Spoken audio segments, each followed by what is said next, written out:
ఎప్పుడైనా ఆలోచించారా లలితా త్రిపుర సుందరి అమ్మవారు ఎలా ఆవిర్భవించారు?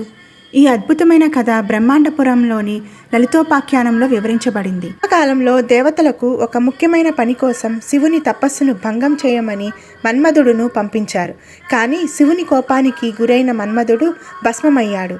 ఆ భస్మం నుండి భయంకరమైన రాక్షసుడు బండాసురుడు జన్మించాడు.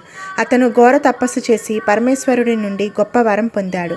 ఆ వరంతో అతను దేవతలను, ఋషులను, లోకాలన్నింటినీ బాధించడం ప్రారంభించాడు. చివరకు దేవతలందరూ కలిసి ఒక మహాయాగం నిర్వహించారు. అప్పుడు ఆ యజ్ఞాగ్నిలో నుంచి కోటి సూర్యుల కాంతిలా ప్రకాశిస్తూ శ్రీ లలితా మహాత్రిపుర సుందరి అమ్మవారు ఆవిర్భవించారు.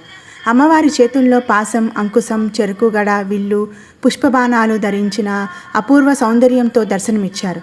దేవతల కోరిక మేరకు అమ్మవారు తన దివ్యసేనతో కలిసి బండాసురుడిపై యుద్ధానికి బయలుదేరారు.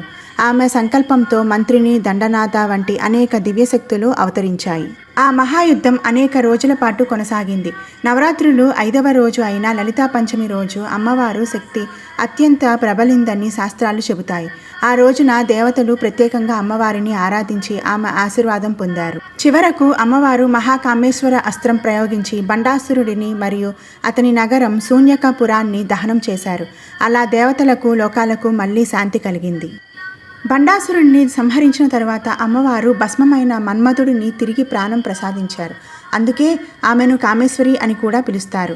ఈ దివ్య మహిమను స్మరించుకుంటూ చైత్రమాసంలో మొదటి 9 రోజులు భక్తి శ్రద్ధలతో వసంత నవరాత్రులు అంటే లలితా నవరాత్రులు జరుపుకుంటారు. ముఖ్యంగా 5వ రోజు లలితా పంచమి రోజు ఎంతో విశేషంగా పూజలు చేస్తారు.